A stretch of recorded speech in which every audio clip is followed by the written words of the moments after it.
Começar a gravar e vamos começar. Fala, galera, tudo bem? Meu nome é Elber, sou professor de Direito do WM Concursos. Sejam todos muito bem-vindos. Hoje nós vamos trabalhar, né? Vamos fazer correção de exercícios de noções de direito constitucional, noções da Constituição Federal. Então, noções de direito constitucional. Vamos fazer essa retificação aqui, ó. Noções de direito constitucional. Deixa eu me corrigir aqui, ó. Noções de direito. Olha aí, ó. Vamos corrigir aqui, ó. Direito constitucional. De grande importância para a sua prova, né? Sem sombra de dúvida, gente, a parte do direito constitucional, a parte da Constituição, ela é fundamental, principalmente para você, agente da lei, na sua aplicação diária, né? No que tange aos órgãos de persecução criminal, aos órgãos de segurança pública, nós temos o dever, né, de cada vez mais proteger a sociedade, né? Principalmente garantindo seus direitos fundamentais, ora estabelecidos no artigo 5º da Constituição. Lembrando, gente, né, que durante as nossas aulas a gente destaca, né, que o artigo 5º da nossa Constituição, ele tem por base epistemológica esse recorte, né, da Declaração Universal de Direitos Humanos. Nós iremos ver isso também em sala de aula. A Declaração Universal de Direitos Humanos, ela é de 10 de dezembro de 1948 e ela ocorreu pós a Segunda Guerra Mundial, e ela tem um status de supralegalidade no Estado Democrático e Republicano Brasileiro, porque ela foi introduzida antes da emenda constitucional número 45 de 2004, né, que alterou o artigo 5º, parágrafo 3º da nossa Constituição. Logo, a Declaração Universal de Direitos Humanos tem o status não de emenda constitucional, mas sim de supralegalidade. Em outra aula mais para frente, nós iremos trabalhar exatamente os 30 artigos da Declaração Universal de Direitos Humanos, de grande importância, de grande relevância para a sua prova de Polícia Penal do Estado de Minas Gerais. Tá joia? Então vamos trabalhar a partir de agora, vamos fazer alguns exercícios, noções de direito constitucional para a sua prova, com a ideia de potencializar os seus estudos e maximizar os seus resultados. Tá joia? Antes de nós adentrarmos no exercício, vamos contextualizar os nossos cursos, né? Eu, enquanto professor do WM, não tem como eu deixar, né, de pontuar os nossos cursos de grande importância aí. Lembrando que a turma da noite nossa não tem mais vaga, está lotada, né? A administração nossa tentando, nós vamos ver se, analisando se nós vamos abrir mais turma à noite, porque a nossa turma da noite já está lotada. Tem algumas vagas ainda na turma da manhã, tá joia? Pode começar a estudar conosco na turma da manhã. Olha lá, ela é terça, quinta e sexta, a turma da manhã, de 8 da manhã de 8 até as 11h40, tá joia? Tem um telefone aqui da Marina, que ela vai fazer a inscrição para vocês. Lembrando, nós temos o curso de realização comigo, gente, todo sábado, né? De 1h30 até as 17 horas, muito bom mesmo. A gente está fazendo a revisão de todas as leis que irão cair na prova, né? A parte de noções de direito constitucional, noções de direitos humanos, noções de direito penal, nós vamos ver o Código Penal, a parte geral e parte especial do Código Penal, nós vamos ver lá o homicídio, os crimes dolosos contra a vida, vamos ver lá os crimes contra o patrimônio, o artigo 157, parágrafo 3º, o latrocínio, que é o roubo com a consumação morte, que é um crime hediondo da Lei 8.072 de 90. Vamos trabalhar isso, vai cair na tua prova. Vamos trabalhar os crimes contra a administração pública, do 312 ao 327 do Código Penal, o peculato, a corrupção passiva, a prevaricação. Professor, o que é prevaricação? É o retardar, deixar de praticar o ad ofício por interesse e sentimento pessoal. Eu caracterizo isso como crime do coração. A nossa doutrina, inclusive o nosso professor Rogério Greco, ele é claro, é o chamado crime do coração. Nós temos vários doutrinadores, Rogério Greco, Rogério Sanches, César Roberto Bittencourt, né, no que tange a doutrina do que fala lá, que seja o crime de prevaricação. Vamos ver a corrupção passiva, vamos ver lá o peculato do 312, vamos ver quem que é funcionário público, o 327 do Código Penal, que bem estabelece, tá joia? Então, isso tudo nós vamos trabalhar LEP, vamos trabalhar tortura, vamos trabalhar a nova lei de abuso de autoridade, isso tudo no sábado, de 1h30 até as 17h, todo sábado, presencialmente comigo lá, vamos trabalhar isso até o final de dezembro, tá joia? Lembrando que de manhã a gente tem um curso com o Rodrigo, né? O nosso curso do professor Rodrigo de exercício de português e redação toda quarta-feira e todo sábado. Olha aí, hoje o pessoal teve aula lá hoje, né? De 19 às 22, o curso do Rodrigo Fonseca, os melhores professores de português do Brasil, inclusive é professor de estratégia concurso, um dos melhores cursinhos preparatórios do Brasil. Rodrigo Fonseca está lá, né, nesse preparatório, junto conosco, né, preparando para a Polícia Penal. Então, curso de português e redação, não precisa nem falar, né, gente, que a redação é de grande importância para a prova, a dissertação, né, as questões argumentativas. Então, o Rodrigo está ensinando o pessoal lá muito bem, com muita clareza, né, pelo seu conhecimento, tá joia? E nós temos o curso de exercício aos domingos. Igual, por exemplo, nós vamos começar a fazer exercício aqui agora. Vocês vão ver como que a minha dialética e dos demais professores. A cada domingo, a gente tem um tema, né? Um professor, ele tem uma sua disciplina, e nós vamos trabalhando os exercícios, principalmente da banca Selecom. Por exemplo, semana passada fui eu. Domingo agora, o próximo domingo vai ser o Rodrigo. No próximo vai ser o Marcelo, vai ser raciocínio lógico. E no outro vai ser informática, com o Reginaldo, e depois comigo de novo. Ou seja, cada domingo tem um professor com uma disciplina passando aí a matéria da banca Selecom, que vai cair na tua prova, tá joia? Então ainda tem vaga, nós começamos, né? Sejam todos muito bem-vindos. E o último curso aí para a gente divulgar, gente, nós temos o curso, o aulão de redação. Está marcado, o Rodrigo falou, ele confirmou comigo, dia 2 de setembro, daqui 2 semanas, no domingo. Olha aí, pessoal, domingo é dia de descansar. Não, domingo é dia de fazer revisão de redação comigo e com o Rodrigo Fonseca. Vai ser das 13h30, das 13 horas até as 17h, domingo. Nós vamos falar, o Rodrigo vai fazer a espinha de peixe da redação dissertativa, ele vai ensinar você lá, ó, a introdução, o desenvolvimento, a conclusão, a espinha de peixe de redação, e eu vou entrar com algumas temáticas, por exemplo, a lei de armas, a lei Maria da Penha, nós vamos discutir ação de coisas inconstitucionais no sistema penitenciário brasileiro, nós vamos discutir algumas questões lá da segurança pública, as políticas criminais de segurança pública no que tange ao Estado Democrático e Republicano de Direito, ou seja, os temas de grande importância, de grande relevância que podem cair na sua prova de redação. Então, nós vamos levar vocês a ensinar vocês a escreverem e trazer argumentos técnicos jurídicos para que vocês possam produzir a redação com grande eficácia, com grande qualidade no seu texto dissertativo e argumentativo. Tá joia? Então, esses são os nossos cursos que a gente está oferecendo a vocês. Sejam todos bem-vindos. O meu nome é Elba, então sou professor do WM Concurso. Tá joia? Então, nós vamos fazer algumas questões agora. Vamos buscar o conhecimento. Deixe-me colocar aqui, né? Deixe-me colocar. Estou lançando o pronome oblíquo átero na frente do verbo, né? De grande importância, que eu tenho uma ênclise obrigatória. Então, nós vamos continuar. Então, deixe-me iniciar, então, o nosso estudo programático. Tá joia? Então, vamos lá, vamos trabalhar isso aí. Professor, vamos trabalhar algumas questões de direito constitucional? Vamos trabalhar, beleza? Então, vamos lá. Então, a primeira questão aí, pessoal, vamos lá, eu vou lendo e, a partir da leitura, nós vamos construir o conhecimento. Questão número 1. Com base na Constituição Federal, acerca dos direitos e garantias fundamentais, assinale a alternativa correta. Então, professor, então, subentende que tem 3 incorretas e uma correta? Isso mesmo. Então, nós vamos achar a correta, que ela está em conformidade com o ordenamento jurídico. Tá joia? Então, vamos lá. Letra A. Aplica-se somente a cidadãos maiores de 18 anos de idade e aos emancipados por decisão judicial transitada julgado. Gente, deixa eu voltar aqui lá no título, lá, né, no enunciado. Com base na Constituição, acerca dos direitos e garantias fundamentais. Gente, vamos relembrar o artigo 5º antes de fazer a questão? Vamos lá.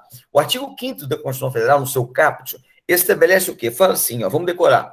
Todos são iguais perante a lei, sem distinção de qualquer natureza. Ou seja, não há que se fazer acepções, não há que se fazer segregações, mitigações, né? Então, vamos lá. Todos são iguais perante a lei, sem distinção de qualquer natureza, garantindo-se aos brasileiros e aos estrangeiros residentes no país. Olha só, galera. Então, no Estado Democrático, que trata dos direitos e garantias direitos individuais coletivos, os direitos fundamentais estabelece que todos são iguais perante a lei, sem distinção de qualquer natureza, garantindo-se aos brasileiros e aos estrangeiros que residem no país a inviolabilidade, a vida, a liberdade, a igualdade, a segurança e a propriedade, né? Então, no caso, nós temos o caput do artigo 5º. Então, vamos voltar para a questão. Fala, então, que aplica-se aos direitos e garantias fundamentais. Olha lá. A cidadãos maiores de 18 anos de idade, ou aos emancipados por decisão judicial transitada julgado? Não. Não é essa a nossa assertiva, tá joia?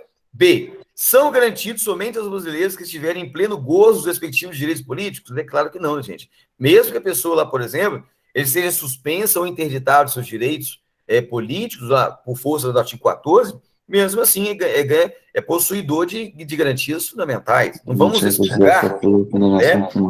Pessoal, acho que tem alguém com o áudio ligado aí. Por gentileza, desligue por gentileza o áudio, senão fica dando ruído. Por gentileza. Eu acho que é você, Ricardo. Vamos lá, vamos ativar o som aqui. Vamos lá. Então, voltando aí, pessoal, no raciocínio. Então, é garantido tanto brasileiro quanto estrangeiro. Então, vamos ver lá, letra C. Não são garantidos aos presidiários que sofreram condenação criminal. Peraí, gente, né?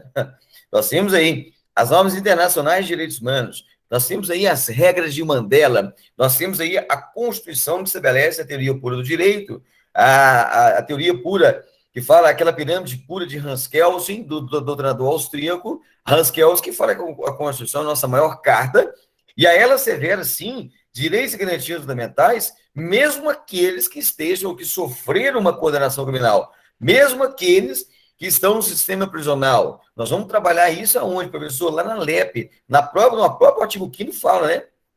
Que o preso é assegurado a sua integridade física e moral. A presidiária condenada, ela tem um direito à amamentação do seu filho, né, da sua criança, né? Tem que ser assegurado lá, por exemplo, preso também, o direito de saber quem foi o responsável pela sua prisão e pelo seu interrogatório, ou seja, a ele, mesmo que ele seja condenado, a ele não é mitigado direitos e garantias fundamentais. Ora, são garantidos, sim, direitos fundamentais. Logicamente, professor, alguns direitos não são garantidos. Por exemplo, o direito à liberdade.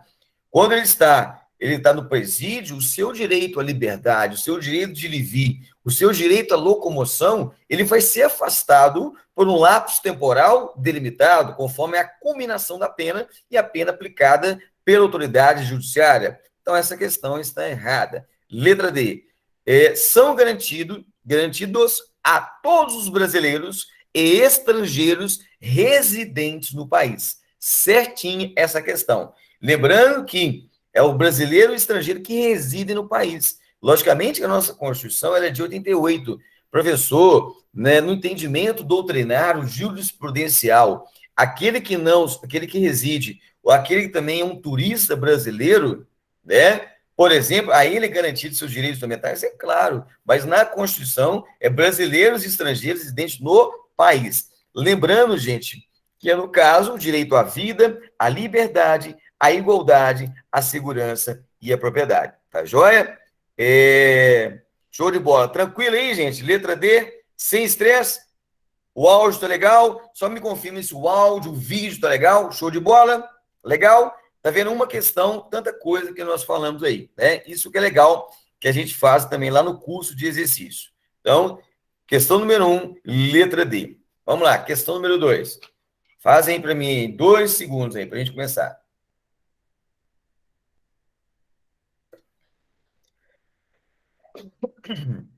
Vamos lá.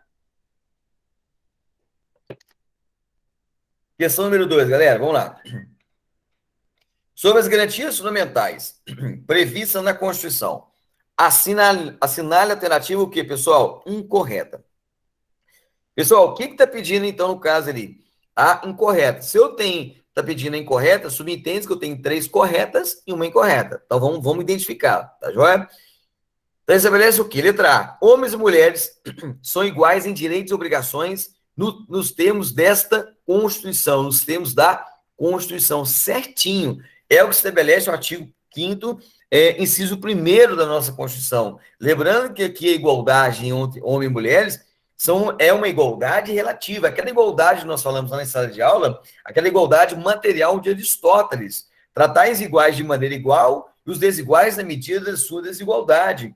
Por exemplo, a licença maternidade da mulher, ela é 120 dias, prorrogada por mais 60, ou seja, 180 dias. E a licença paternidade são 5 dias corridos, né? Nós temos alguns documentos infraconstitucionais que estabelecem 5 dias úteis, algumas empresas que adotaram uma legislação agora federal que trata lá mais de 20 dias, né? A licença paternidade. Então, está certinho, porque homens e mulheres, no caso em tela, tem sim a questão da igualdade. Mas lembrando que a igualdade é material de Aristóteles, uma igualdade relativa, não é uma igualdade absoluta, né? Principalmente na garantia dos direitos fundamentais da mulher. Imagina, por exemplo, a mulher, né? A sua recomposição biológica, a sua recomposição fisiológica, do que tange, por exemplo, o nascimento com vida da sua criança, do seu bebê. Então, ela precisa de um tempo maior, né? Que seja, sim, estabelecido no caso das questões biológicas, físicas da mulher. Então, nós temos uma relativização do direito do que tange a igualdade material de homem e mulher, os termos da Constituição. Beleza? Certinho. B. Ninguém será obrigado a fazer ou deixar de fazer alguma coisa, senão em virtude de lei. Tranquilo, gente. É o que estabelece o princípio da legalidade e o princípio da reserva legal. Mais de maneira genérica e abstrata, o princípio da legalidade. Porque a gente só baliza a nossa conduta, só nós realizamos os atos somente aquilo que a lei determinar. Eu faço ou deixo de fazer alguma coisa somente quando a lei prescreve aquele teor normativo, né? Então, no caso em tela, vamos balizar a nossa conduta de fazer ou deixar de fazer alguma coisa, se não em virtude da lei. A lei que vai balizar a nossa conduta enquanto brasileiro ou também o estrangeiro residente no país. Certinho. C. É livre a manifestação do pensamento, inclusive no anonimato. Opa! Aqui identificamos um erro. Gente, nós temos a liberdade de pensamento, nós temos liberdade de expressão, nós temos liberdade de reunião, nós temos várias liberdades, ora consagradas lá na primeira geração de menção dos direitos humanos, né? Lá na Revolução Francesa, lá no Iluminismo do século XVI. Mas não é permitido o anonimato. Professor, o que é um anonimato? Anonimato, gente, é a não identificação, é a não assinatura. A pessoa não se identifica. Então, é vedado o anonimato. Não é inclusive o anonimato, é vedado. Professor, o que significa vedado? Significa proibido. Proibido o anonimato. Se você quiser expressar o seu pensamento, logicamente, você tem que se identificar. Porque lembra que nós falamos em sala de aula, pessoal? Que a Convenção Americana de Direitos Humanos, ou chamado de Pacto São José da Costa Rica, que ele é de 69, ele entrou em vigor em 78, e o Brasil foi signatário em 1992, lá determina o quê? Que o meu direito termina onde inicia o dos demais. Por que eu estou falando isso? Porque se o seu direito, se você violar o direito alheio, há que se ter a devida punibilidade, por exemplo, como os crimes contra a honra, a calúnia, a injúria ou a difamação. Então, por isso que o anonimato ele é proibido. E se você, caso ofenda o direito alheio, há que se ter a devida punibilidade. Pode ter também lá o ressarcimento, né? Na verdade, lá a indenização na seara civil de reparação de danos morais, materiais, né, e decorrentes da violação da imagem da pessoa. Então, por isso, é proibido, é vedado o anonimato. Então, essa questão é a letra C. Vamos ver a D, pessoal. É inviolável a liberdade de consciência e de crença, sendo assegurado o livre exercício dos cultos religiosos e garantido na forma da lei a proteção aos locais de culto e suas liturgias. Gente, certinha a questão. É uma questão que foi reproduzida também lá na Declaração Universal de Direitos Humanos. Gente, a liberdade de consciência e a liberdade de crença. Podemos profetizar, gente, tanto no local público quanto privado, a nossa religião, seita, né? As questões religiosas. Nós temos a situação do ecumenismo, nós temos a situação do país laico, de aceitar as religiões, né? O Brasil ainda estabelece essa proteção e tomara que permaneça. Nós temos alguns países, né, do Oriente Médio, por exemplo, que estão mitigados alguns direitos fundamentais no que tange às questões das liberdades religiosas, mas o Estado democrático e republicano brasileiro garante, de fato, essa garantia, exerce essa garantia fundamental. Então, está certa a questão. Letra C está errada, tá joia? Vamos para a questão número 3. Olha lá, pessoal. Estabelece que leia aí para a gente trabalhar. 30 segundos, pessoal, vamos lá. Trabalha comigo isso aí. Vamos lá, cria um raciocínio.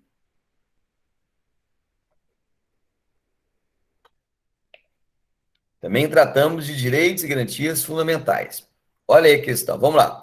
A Constituição Federal determina expressamente a inviolabilidade de determinados direitos fundamentais. É a regra. Lembra que eu falei em sala de aula, pessoal? Que a regra no ordenamento jurídico é a inviolabilidade do direito, né? A inviolabilidade, que nós vamos ver a questão da casa, ser um asilo inviolável, é inviolável, né, alguns direitos, preceitos fundamentais.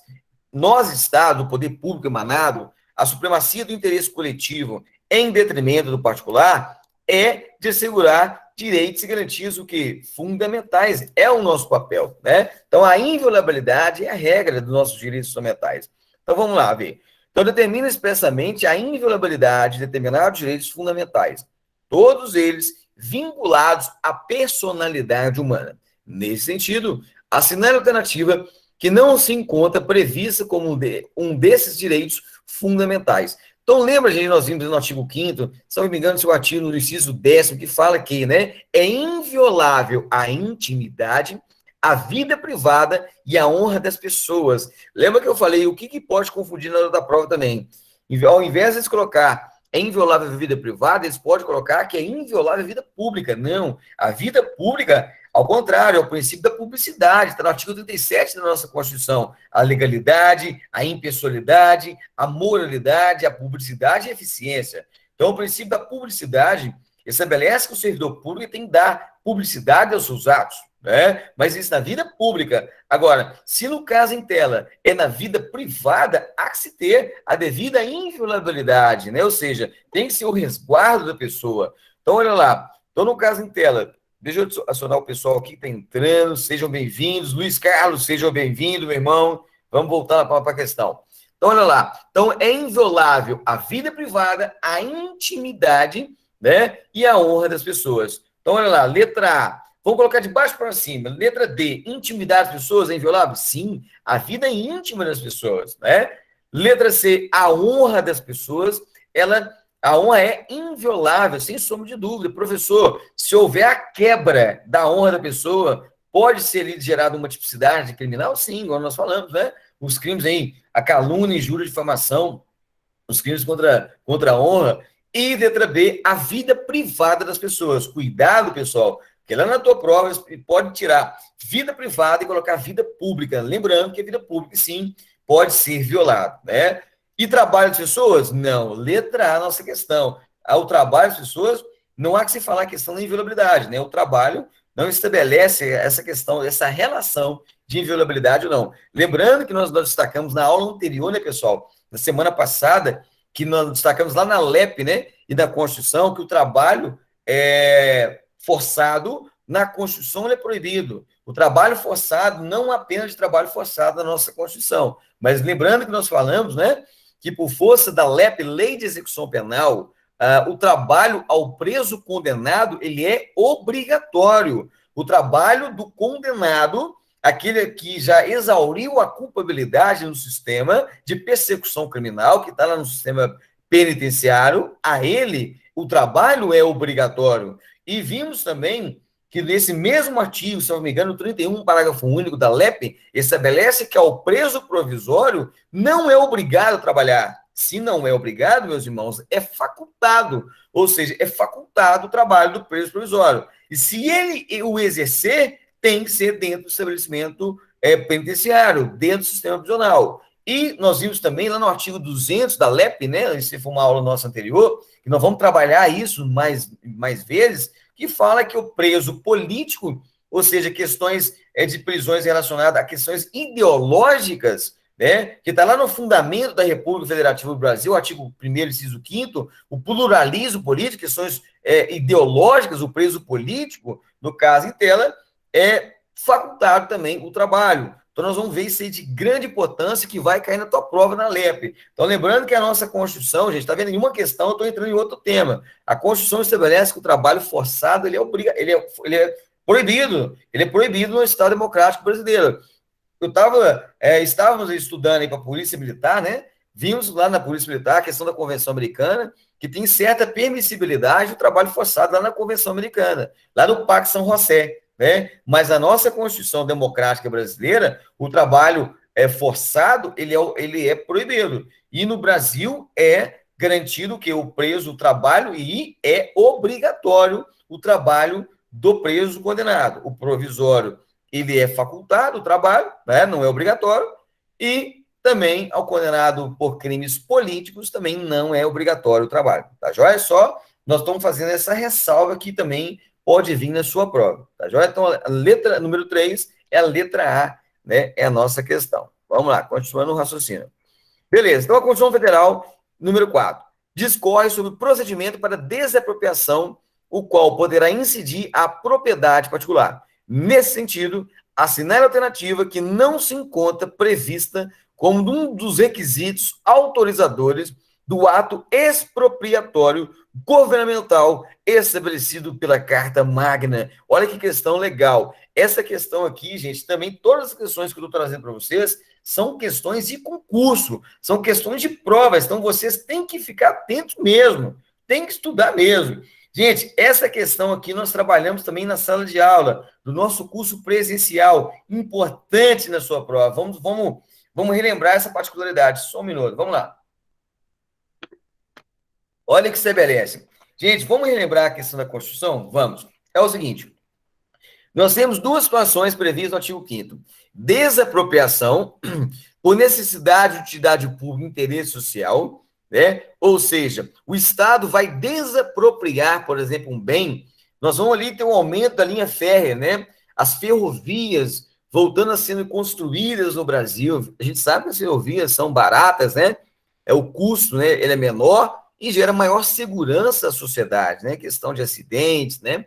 Então, as ferrovias são de grande importância, não só no transporte de produtos, né, da comercialização, do agronegócio, né, do minério, ou seja, mas também questão mesmo, né, do transporte, né, das pessoas. Então, no caso, nós temos aí um aumento das ferrovias, e no meio daquele local onde vai ser construída a ferrovia, existem várias casas, vários estabelecimentos. Ou seja, o que o Estado vai fazer nesse momento? Ele vai desapropriar aquelas casas, aquele comércio, e vai falar assim, ó, senhor, essa casa do senhor precisa ser desapropriada, mesmo que ela é de caráter particular, que só tem 20, 30 anos essa casa, porque nesse momento, o que vai prevalecer? A sua propriedade particular ou interesse coletivo, ou interesse difuso, meta trans individual? Nesse momento, vai prevalecer o direito coletivo. Então, no caso, a desapropriação pode sim incidir numa propriedade particular, mas nesse caso, tem tempo de se planejar, criar uma ordem de pagamento, uma ordem de serviço? Tem. Então, nesse caso, essa desapropriação por necessidade, utilidade pública, interesse social, ela vai ser uma indenização, o proprietário vai receber uma indenização prévia e em dinheiro. Prévia e em dinheiro. Então, essa é a primeira situação. A outra situação, nós temos o caso de iminente perigo público. O Estado, a autoridade competente, pode utilizar de propriedade particular na iminência de um perigo público e, caso haja dano, haverá, no caso ulterior, indenização. Olha só, eu tenho uma situação aqui de desapropriação por necessidade, interesse público, interesse social. A indenização é prévia e em dinheiro. No entanto, se eu tenho um iminente perigo público, por exemplo, eu estou numa perseguição do 302 CPP, flagrante delito, a pessoa está cometendo o crime, acaba de cometê-lo, é perseguido ou encontrado com materiais que constituem o autor do fato. Eu tenho um chamado flagrante delito próprio, impróprio e presumido do 302 do CPP, combinado com o 244 dos Códigos de Processo Penal Militar. Então, nesse caso, eu tenho um iminente perigo público, posso utilizar, por exemplo, o seu veículo para dar continuidade à minha perseguição? Pode. Agora, professor, nesse caso, a indenização da utilização da propriedade particular vai ser prévia? Não. Nesse caso, vai ser uma indenização ulterior, né? A gente chama isso lá no direito penal de causas supervenientes, ou seja, uma coisa posterior, mas desde que haja dano, né? Então, na iminência do perigo público, meus irmãos, eu posso usar a sua propriedade particular eu, no caso, a autoridade competente, não, o Estado, ele pode utilizar, mas a indenização ela vai ser ulterior, ou seja, posterior, caso haja dano. Então, tem duas particularidades. Vejamos, a desapropriação por necessidade de utilidade pública e interesse social, indenização prévia em dinheiro, e na iminência do perigo público, podemos utilizar sua propriedade particular, mas a indenização ela ocorrerá de maneira ulterior, caso haja dano, se houver dano. Tá joia? Então, diante desse conhecimento, vamos fazer a questão. Olha lá. Vamos ler de novo, gente. Vamos ratificar o conhecimento. Olha lá. A Constituição Federal discorre sobre o procedimento de desapropriação, o qual poderá incidir a propriedade particular. Nesse sentido, assinar a alternativa que não se encontra previsto como um dos requisitos autorizadores do ato expropriatório governamental estabelecido pela Carta Magna. E quando eu falo Carta Magna, eu falo pela Constituição Federal. Vamos ver, então, desapropriação. Olha lá. Necessidade pública? Sim. Interesse social? Sim. Justa e prévia indenização em dinheiro? Sim. Indenização ulterior se houver dano? Opa! Esbarramos aqui na iminência do perigo público. Nesse caso, meus irmãos, no caso aqui, não é um procedimento de desapropriação, no caso, vai ter a indenização ulterior. Não é no caso de desapropriação, e sim quando o Estado utiliza a propriedade particular, numa iminência de um perigo público, mas aí vai ter indenização ulterior, no caso, houver dano. Então, no caso, aqui não é procedimento para desapropriação. Quando eu falo de indenização ulterior, não é procedimento para desapropriação, e sim no caso de iminente perigo público. Tá joia? Então, a nossa resposta é letra D, a questão número 4. Tá joia? Gente, esse material, ele vai ficar disponível para vocês. Eu vou mandar lá no grupo, né? Quem tem acesso ao grupo, né? Do nosso curso. Vou mandar esse material para que vocês continuem treinando, se capacitando para a prova de policiais penais do Estado de Minas Gerais. Tá joia? Então, vamos lá. Questão número 5. Gente, tranquilinho aí. Deixa eu ver aqui se tem algum comentário. Tá tudo tranquilo. Show de bola. Veículo. Isso mesmo, Adriano. Veículo, por exemplo, né? Legal. Legal. Agora ficou claro? Bia Matos, tudo tranquilo? Questão tranquila. Agora ficou clara a questão? Show de bola. Sejam bem-vindos. Muito bom, Bia. Parabéns. É isso aí, hein? Tranquilinho. Eu gosto disso. Eu gosto dessa resposta. Tranquilinho. Então, vamos continuar. Vamos lá. É isso aí, gente. Conhecimento liberta a nossa mente aprisionada. Então, vamos lá. Questão número 5. A Constituição Federal da República autoriza, olha aí, meus irmãos, o ingresso na casa sem consentimento do morador, na seguinte hipótese. Gente, vamos relembrar o que o artigo 5º, inciso 11, traz. Vamos lembrar? Lá fala assim, a casa, asilo inviolável do indivíduo. Nela, ninguém podendo penetrar sem o consentimento do morador. Gente, se você não consentir, ninguém entra na sua casa. Essa é a regra. A regra do ordenamento jurídico é a inviolabilidade domiciliar. Ou seja, assegurando um direito e uma garantia fundamental, um direito individual e coletivo. Então, se você não autorizar, meu irmão, ninguém entra na sua casa. Essa é a regra. Professor, essa é a regra do ordenamento? Então, a casa asilo inviolável, nela ninguém podendo penetrar sem o consentimento do morador. Agora, professor, tem casos que, se eu tiver casos sem o consentimento do morador, eu posso adentrar numa casa alheia? Pode. Vamos citar o exemplo? Flagrante delito, que é o 302, né? A gente falou na questão do flagrário, a pessoa está cometendo um crime, acaba de cometê-lo, é perseguido logo após, ou encontrado com materiais seria o autor do fato, aquele famoso crime continuado, né? A questão do flagrante delito. Segundo, desastre. Terceiro, prestar socorro, ou na quarta hipótese, que é durante o dia, por ordem do juiz, por ordem de um mandado de apreensão ou mandado de prisão. Artigo 240, parágrafo 1º, inciso 1º do Código de Processo Penal. Ou seja, nós temos aí aquela mandado de busca e apreensão. Então, em 4 situações, gente, mesmo se o morador não consentir, eu posso adentrar numa residência. Primeiro, em flagrante delito. Segundo, desastre.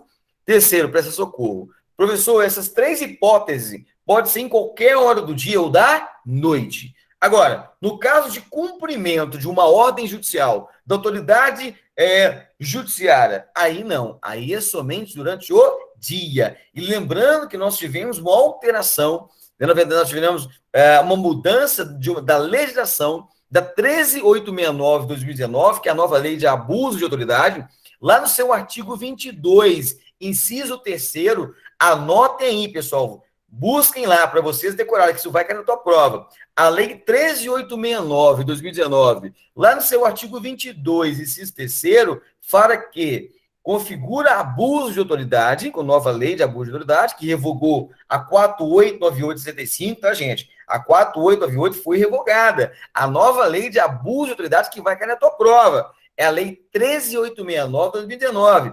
Lá no seu artigo 22, inciso 3º, fala que configura abuso de autoridade aquele que cumprir mandado de prisão, ou mandado de busca e apreensão, entre as 21 horas e as 5 horas da manhã. É o novo critério adotado aí pela legislação, é o critério psicossociológico. Antemão era adotado o critério físico-astronômico, questão do crepúsculo à aurora. Agora não, adota o critério pela nova lei de abuso de autoridade, é o critério físico-astronômico. Então não há que se falar em cumprir o mandado de prisão ou mandado de busca e apreensão entre as 21 e 5 horas da manhã. Tá joia? Então, nós vamos ver isso aí, isso é importante demais, que irá, sem sombra de dúvida, pode ser uma boa questão na tua prova. Então, vamos ver a questão lá. Autorize, então, o ingresso na casa sem o consentimento do morador. Na seguinte hipótese, olha lá, sem o consentimento do morador. Nós estamos falando das 4 hipóteses. Vamos ver. A qualquer hora do dia ou da noite, mediante determinação judicial? Não. Né? Mediante ordem do juiz, é somente durante o dia. Se eu cubro entre as 21 e as 5 horas da manhã, o critério psicossociológico configura a Lei 13.869 de 2019, seu artigo 22, inciso 3º, abuso de autoridade. Tá joia? B. Somente durante o dia, no caso de flagrante, delito de contravenção, nada a ver. No caso aí, flagrante, gente, é hora do dia ou da noite, qualquer horário. C. A qualquer hora do dia ou da noite, em caso de desastre e para prestar socorro. Esta é a nossa questão. Mesmo que ela esteja incompleta, é a nossa questão. Qualquer hora do dia ou da noite, em caso de desastre e para prestar socorro. O que faltou ali? Ó? Flagrante delito. Mas a questão, se ela está incompleta nesse momento que ela está errada, não, ela está correta. Vamos ver a D. Olha lá. Somente durante a noite, no caso de flagrante de crime? Também não. Então, no caso, flagrante delito, desastre, prestar socorro, e qualquer hora do dia ou da noite. Então, nossa resposta é a letra C. Tá vendo que essa questão, gente, é uma questão de cálculo no concurso, e ela trouxe, na verdade, aqui uma questão que incompleta. Mas ela é incompleta e as outras estão erradas. Então, a letra C é a nossa questão. Tá joia? Deixa eu ver algum comentário aqui de algum aluno, legal aqui. Isso, muito bom. De 21 às 5 horas da manhã. O Felipe Júnior falou de 18 depois das 5. Não, Felipe, né? Lá no seu artigo 22, Felipe, lá no inciso 3º, a lei fala, não se cumpre o mandado de prisão e busca e apreensão entre as 21 às 5 horas da manhã. Tá joia, Felipe? Você não pode ser Juninho, faixa branca precoce. Tem que acertar a questão conforme se pede o ordenamento jurídico. Tá joia? Vamos dar continuidade ao nosso estudo. Show de bola? Show de bola, professor. Bacana. Eu não vou ser Juninho, eu não vou ser faixa branca, eu vou arrebentar nessa prova. Tá joia? Então vamos lá, questão número 6. Olha aí, ó, nós trouxemos outra questão aí da Casa de Proteção Domiciliar. Gente, isso cai muito em concurso. A questão do artigo 5º, inciso 11, 12, 13, cai muito em prova. A questão lá a questão da correspondência, nós iremos ver, né? Nós vamos trabalhar isso lá no REMP, nós vamos trabalhar isso na LEP, a questão da correspondência. Nós vamos ver que a correspondência é inviolável na Constituição. Agora, tem certa previsibilidade. dessa quebra da correspondência na LEP e também tem essa quebra da correspondência lá no REMP. Então, vamos trabalhar isso aí, gente. Isso vai cair na tua prova, sem sombra de dúvida. Porque, olha aí, porque a Constituição fala uma coisa e a LEP e o REMP fala outra, o que eles vão fazendo da prova? Eles vão misturar. Eles vão misturar. Por exemplo, o direito à alimentação da presidiária. A Constituição estabelece que a presidiária ela tem um direito à alimentação, ponto. Mas não fala qual que é o prazo.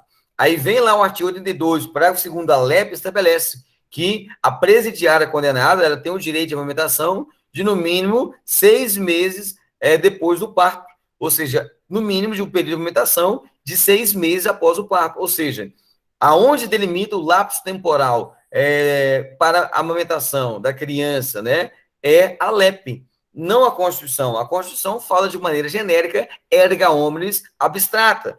Fala só que há o direito fundamental à amamentação da presidiária condenada, mas não fala o lapso temporal. O que eles vão fazer na tua prova? Eles vão mitigar, eles vão misturar a Constituição Federal e a Lei de Execução Penal no que tange a proteção lá, a questão da amamentação. Então, da mesma forma, nós iremos ver a questão da correspondência. É isso que eles fazem nas bancas, nas provas, gente. Eles misturam aquilo que você pode confundir. E naquele momento de nervosismo, de tensão, né, da prova, aonde que você tem que ter, né, aquela tranquilidade para relembrar todos esses pontos que nós estamos trabalhando. Até de 16 de janeiro, nós iremos trabalhar com grande profissionalismo, com grande responsabilidade, envolvido com a prova do nosso aluno, do novo policial penal do Estado de Minas Gerais. Bacana? Então vamos lá, vamos fazer a número 6. Assinale a alternativa correta sobre a proteção do domicílio nos termos da Constituição. Vamos lá. A casa inviolável do indivíduo. Ninguém nela podendo penetrar sem o consentimento do morador, salvo em caso de determinação judicial. Opa, a questão está errada e está incompleta. Não é em caso de determinação, judicial. Se for em caso de determinação judicial, tem que ser o quê? Durante o dia. Durante o dia. Então está errado. B.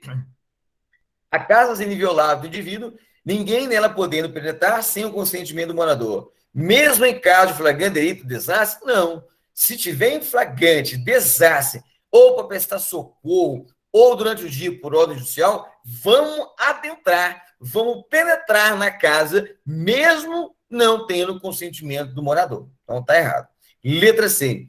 A casa inviolável do indivíduo, ninguém nela podendo penetrar sem o consentimento do morador, salvo em flagrante delito, desastre, prestar socorro ou durante o dia por ordem judicial. Certinho, essa é a nossa questão. Vamos corrigir a letra D, hein, pessoal? Gente, é assim que corrige, é assim que vocês têm que estudar exercício. Vocês pegam, acertam, né, as questões e corrijam as erradas. É assim que estuda para concurso. Vocês pegam as corretas e aquelas que estão erradas, vocês as corrijam. Tá joia? Letra D. A casa inviolável do indivíduo, ninguém nela podendo penetrar sem o consentimento do morador, salvo em flagrante delito, desastre ou para prestar socorro ou por determinação judicial. Professor, o que está errado aqui? Fala lá, por determinação judicial. Não, aqui está faltando o lapso temporal, que é durante o dia.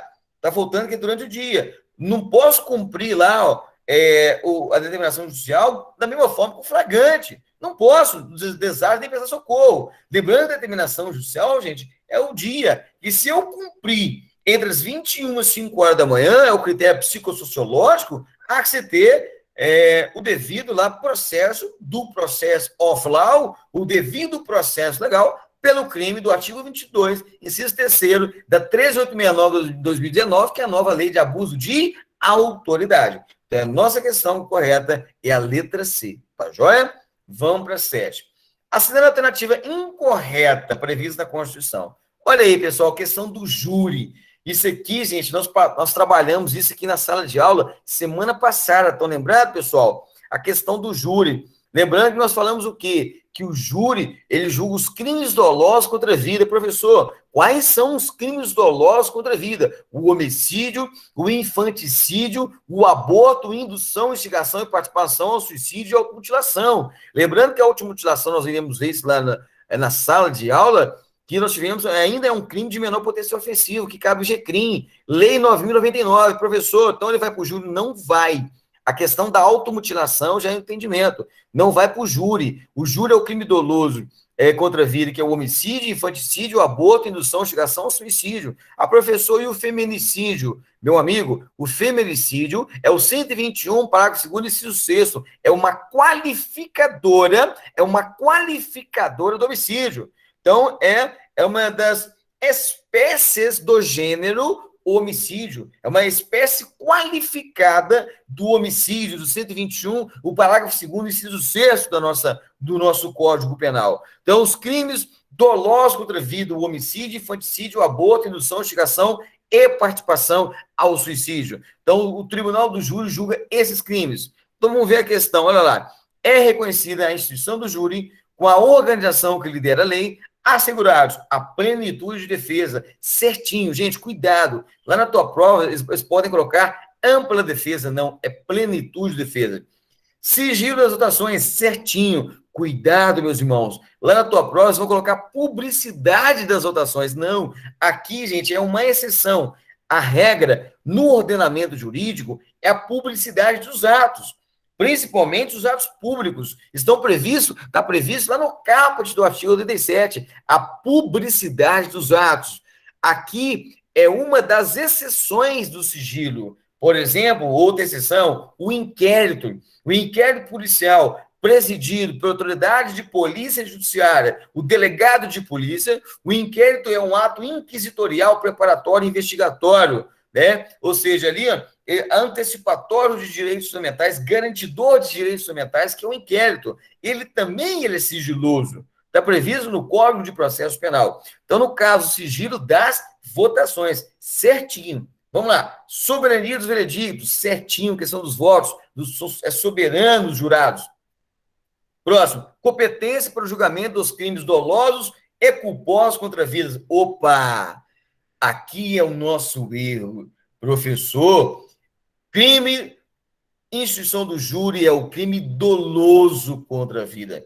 Gente, o crime doloso é aquele crime intencional ou ele assume o risco de produzir efeito. Nós chamamos de dolo direto ou também chamado de dolo eventual.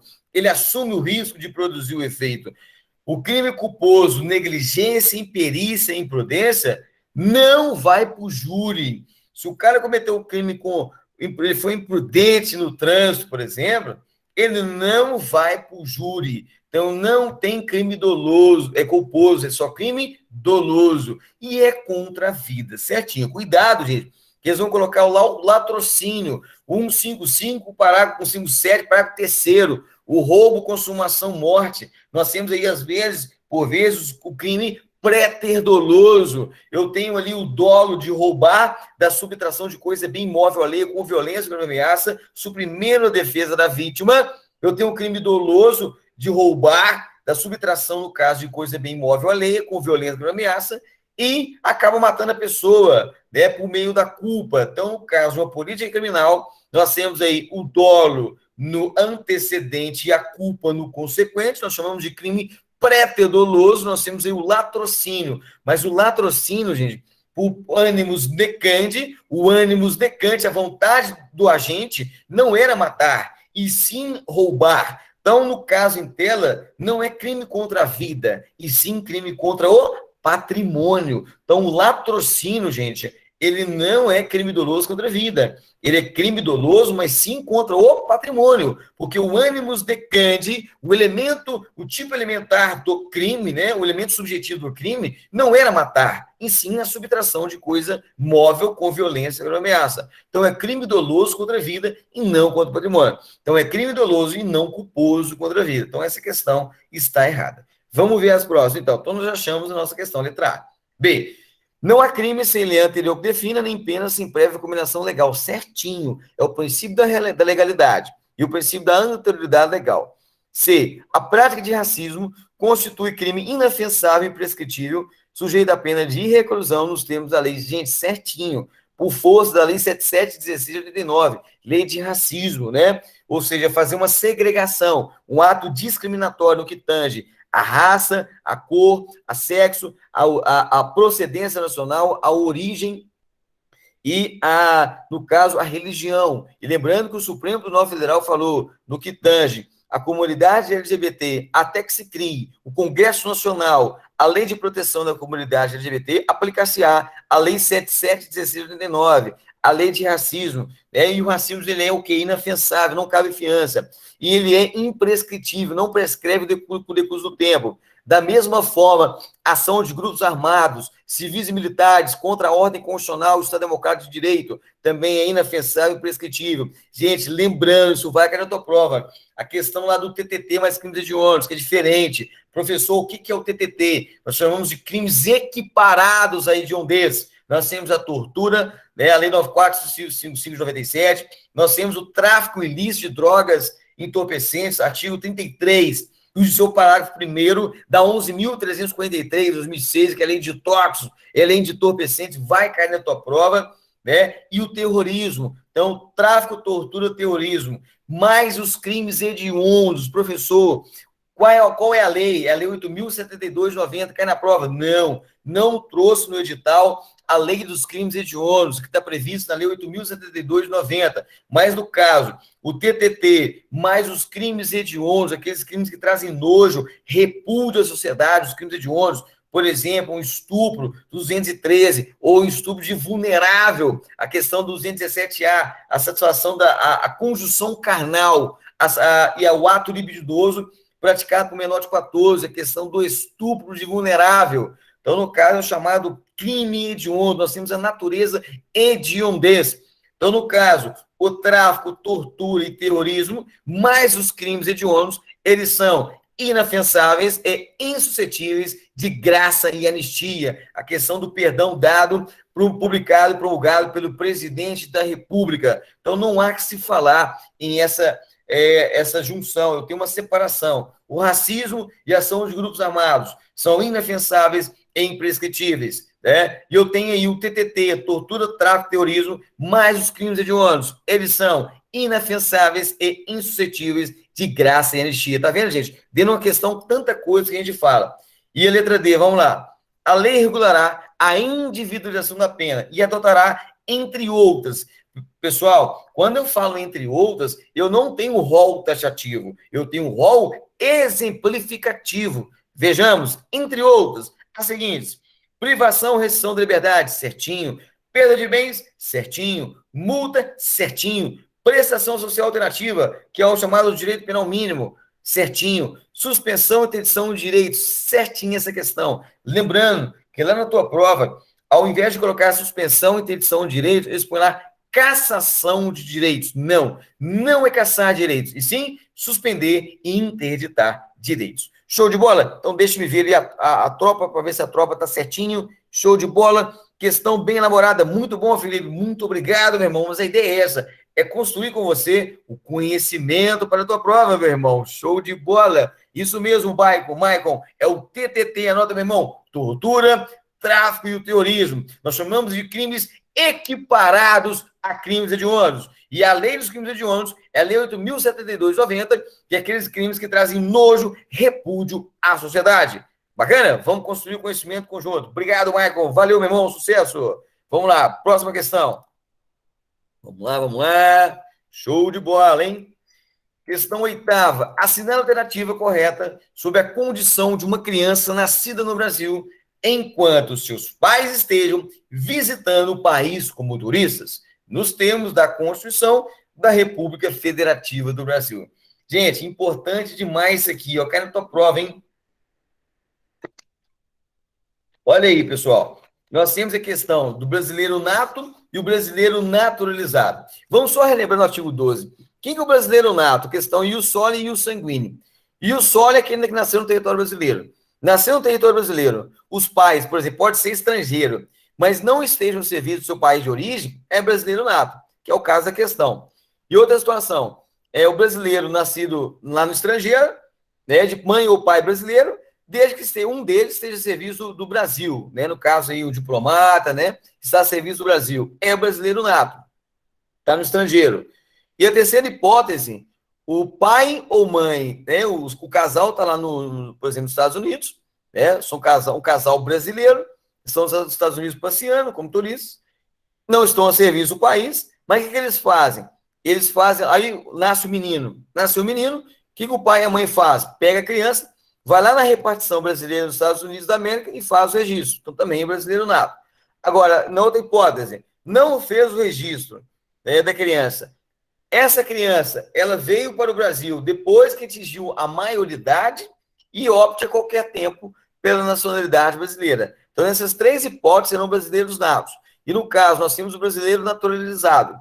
Primeiro, aquele oriundo de língua portuguesa, que ele tem que permanecer no Brasil pelo menos um ano ininterrupto no Estado Democrático Brasileiro e tem que ter idoneidade moral, ou aquele que pode ser de outra nacionalidade, tem que ter pelo menos 15 anos, né? 15 anos de maneira ininterrupta no Brasil e não pode ter o quê? Condenação penal. Então, nós estamos diante do caso de dois brasileiros naturalizados. A questão aqui estabelece o quê? A cidadania alternativa correta sobre a condição de uma criança nascida no Brasil. Olha só, nasceu no Brasil, ou seja, ius solem o critério, nasceu no território brasileiro, enquanto seus pais estejam visitando o país como turista. Olha aí, eu tenho dois gringos, eu tenho dois estrangeiros que estão no Brasil, a criança, né, vai e nasce da mulher estrangeira. Mas esse casal, eles não estão a serviço do país dele de origem, né? Ou seja, se eu tenho dois americanos, nenhum deles estão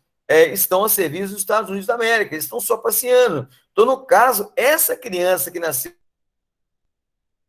no critério e o território brasileiro, o constitucional, ele vai ser o quê? Brasileiro nato, brasileira nata. A criança vai ser brasileira nata. Agora, professor, se um deles estiver a serviço dos Estados Unidos da América, aí não, aí vai ser estrangeira a criança, né?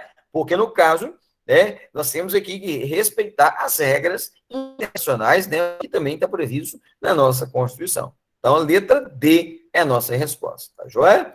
8. São privativos de brasileiro nato os seguintes cargos. Gente, isso tem que saber mesmo, tem que decorar, cai muito em prova os cargos. Primeira coisa, nós vamos destacar. Gente, a Constituição estabelece que não pode fazer distinção em brasileiro, no que tange a brasileiros natos e brasileiros naturalizados. Não pode fazer distinção. A regra é essa. Professor, tem exceção? Sim. Alguns cargos têm que ser brasileiros natos, por força constitucional.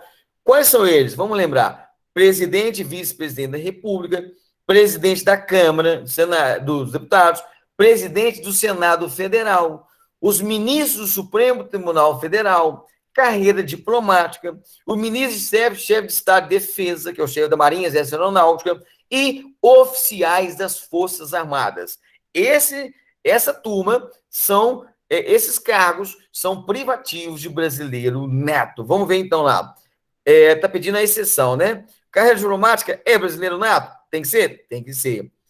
Presidente de partido político? Opa, não. Esta é a nossa questão, hein? Presidente de partido político não há que se ter a necessidade de ser brasileiro nato. Pode ser também brasileiro naturalizado, não tem exclusividade, né? Então, letra B é a nossa resposta. Vamos ver se ministro do STF, certinho. Gente, cuidado, que na tua prova eles vão colocar presidente do Supremo Tribunal Federal. Não, são todos os ministros de notório saber jurídico, de reputação e liberdade, os 11 ministros do STF.